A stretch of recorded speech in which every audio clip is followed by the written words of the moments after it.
What's happening? Let's get jumping into this RR show episode right now. So here is what you've got. We've got a couple from PettyRevenge, and then one from ProRevenge. So enough of this jibber jabber. Let's just get rocking and rolling right now.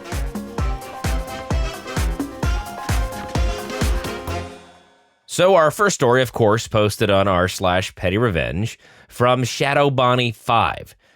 Goodwill Karen unknowingly explodes on manager, gets banned from store. I've been working as a Goodwill donation attendant for almost 4 years now. I've seen my fair share of entitled people at work, but this one was too good not to share. So it's Labor Day weekend, and of course, we're getting slammed with oversized donations from a parade of customers. We're understaffed, it's only me and another worker in the back. We'll call her Jenny. The two of us are barely keeping up against the customers. Anyway, I lean outside to tell the woman waiting that I'll be with her in a minute, but as I'm doing so, another woman, Karen, marches up to the door, shoves the other woman out of the way, and tosses a dirty vacuum at my feet before walking off. Karen's car was at the back of the line.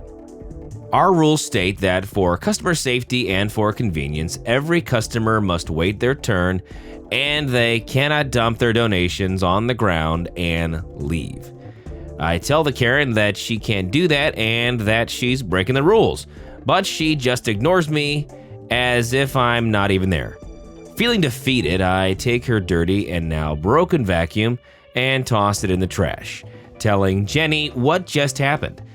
That's when I notice she's returning with more stuff. I step out, once again tell her that she cannot dump her items and that she has to wait her turn like everyone else. She snaps back at me. Calm down, I don't care about your rules. I'm gonna dump my crap here and you can't do a thing about it.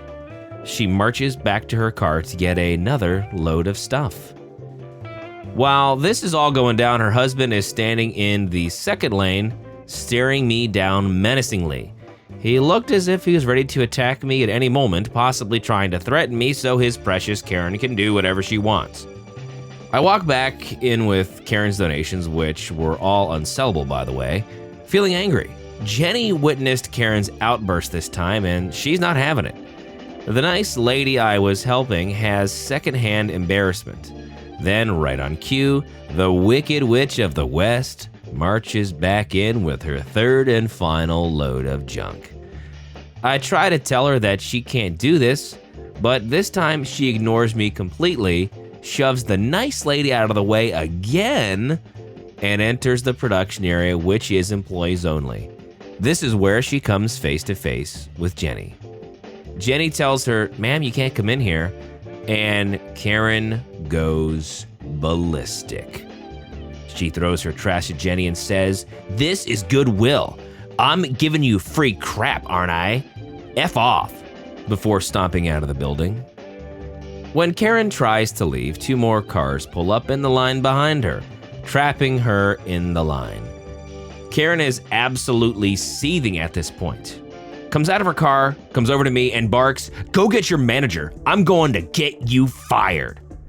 I smugly grin from ear to ear and reply, "Oh, you mean that manager?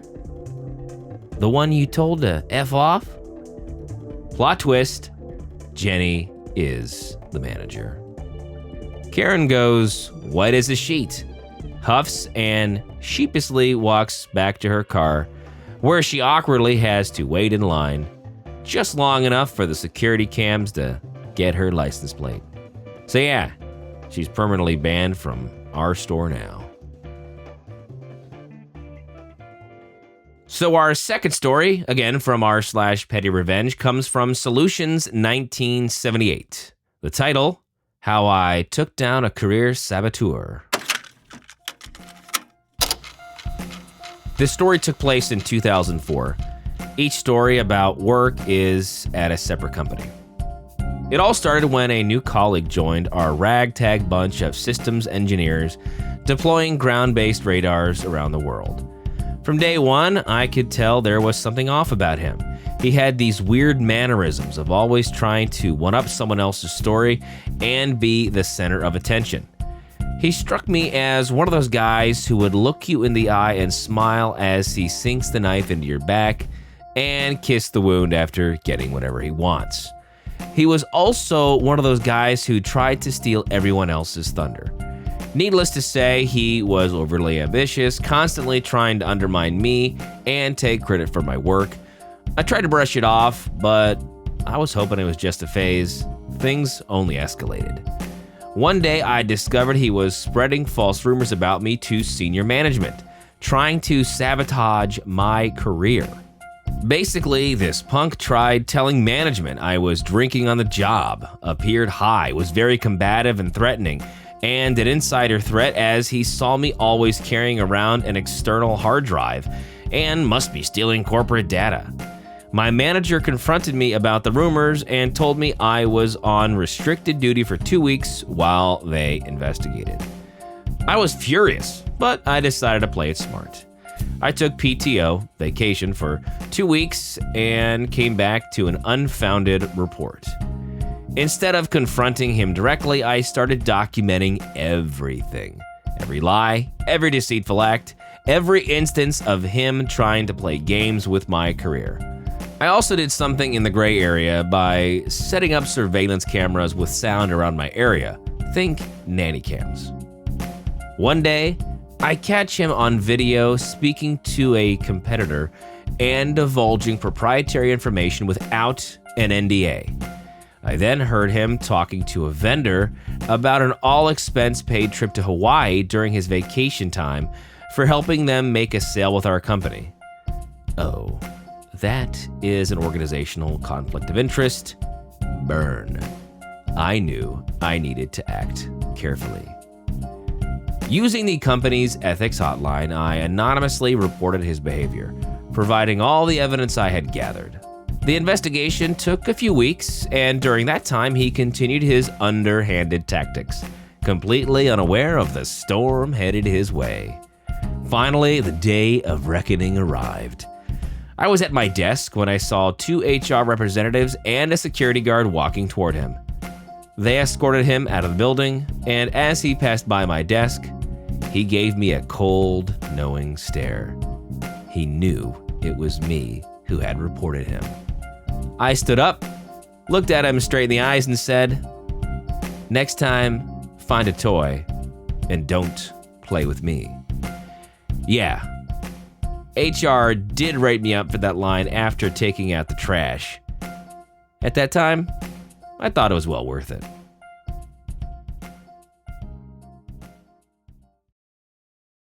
Our final story comes from r/ProRevenge. It is posted by user Robin Graves. Micromanager forced to step down after mismanaging a new retail service.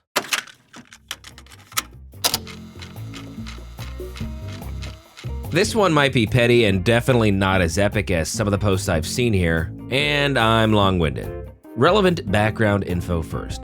Anyway, several years ago, I was working at one of the big hardware stores in my area. It's a household name and had some upward mobility with decent pay for the area. I never really found a niche there after my first year and a half. I learned quickly though, so they kind of made me a Swiss Army employee. I could work hardware, plumbing, mix paint, make keys, prepare contracts for installs, and knew all the features and flaws of the appliance models we sold. I was happy to do this because I was building a reputation as someone who could do everything. 2 years in, a new program was implemented that I was uniquely qualified to assist with. They crafted a new position for me. It was marketed as an all-in-one renovation/model service for interiors. I was to assist the designer with product selection, product information, contracts, and local marketing for this service. Everyone involved was super excited about it. Note, I was still only making $10 an hour in 2015 for this. The problem was that because this was brand new, no one knew how it should work. The designer basically had to figure it out for herself while I tried to catch her up with all the store product and knowledge I had accumulated during my unique experience with the company. Issues with the program. 1. It was way too expensive. 2. Product to be used had to come from one of our stores, which was limiting. 3. No one knew about it. It was a rocky start. Coworkers would call me over to talk to customers if they mentioned working on a big project, but that's all we had. No completed jobs to reference or anything provided by corporate to get us running. We made our own stuff. I put together a video advertising the service, and we got the nod from management to use a company card to purchase a TV and media player to roll the video on repeat. We built the vignettes in the store to showcase our design ability. I had been picking up a lot from the designers, so it ended up being a partnership in effect. The Micromanager. Enter Devin, the assistant manager. He had actually been involved in the project from the beginning and had been pretty supportive and brought good energy at first. But I think he got fed up with the issues that we couldn't control. Sloppy contractors refusing to fix things that they messed up. Slow design process as customers worked out what they wanted, and people just backing out after taking a bunch of our time when they see the price. We were on average charging $3,000 or more for a small bathroom remodel on labor alone. Consulting and design fees were also worked into the final cost.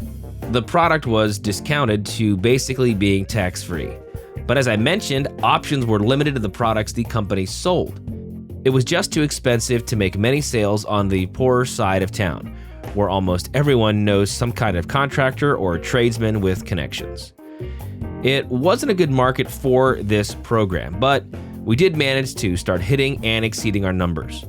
Number 7 in the region for the brand new program was not bad.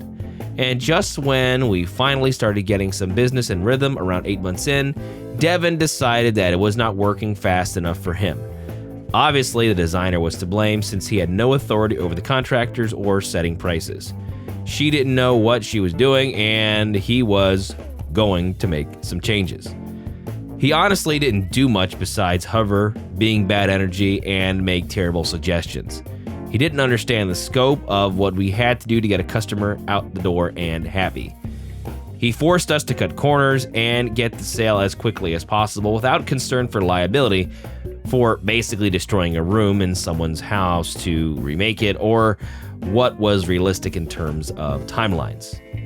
Customers felt rushed and got nervous. They backed out. We came to a standstill.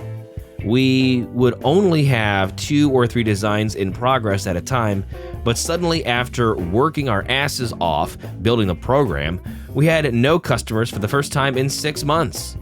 Obviously, Devin was not subjecting us to his authority hard enough. So he went harder. He fired the designer, and I lost my patience. Justice or injustice, I don't know. I'm a chill dude. But I had been working my ass off for this company, making peanuts on the promise that I was working towards something. I endured working for the incompetent managers that got their positions because they started working there at 18 and made it their life. The toxic alpha male "I will lead, you will follow" BS was just too much. So I started bullying him back, making fun of him in a teasing way where he couldn't really react without looking bad or losing control. I did that for a while, and he left me alone to run the program in the interim since I was the only option. The designer and I had become friends though, so I was still mad about how it went down. I wasn't finished yet, but I didn't know what to do. Eventually, they got another designer, and Devin had me move back to what I had been doing before. Passed over for several promotions that I was more than qualified for. The market had been flooded with long-time employees that were being moved around. Bad luck, but I was done with the place. One day, we were sent an email link to an anonymous manager review survey. The store computers were set up with an always-on and logged-in user profile, so I wrote the link down and verified with a coworker that they weren't unique. In every department I visited that day, I wrote a review for Devin. All different ratings, some good, some bad, but I made the good ones so that they sounded bad, but as if I didn't know it was bad. I did that maybe 10 times. It wasn't character assassination or anything. Just opinion-based stuff with some vague examples so no one could figure out it was me. I didn't lie either. I just said what people don't usually say out loud. He would barely look at anyone after that. A couple of weeks later, he resigned his position as an assistant manager and took an exterior design position at the other end of the store, as far away from the departments that he had been over before. Basically, the same thing as what we had done with the interiors, but he was in the designer's shoes. I left a couple of months later to work for tech support for DHS, but while I was still in training for that, my friends from the store told me he had gotten fired. Maybe he learned something. He should have at least learned how my designer friend felt. They were both fired at Christmas.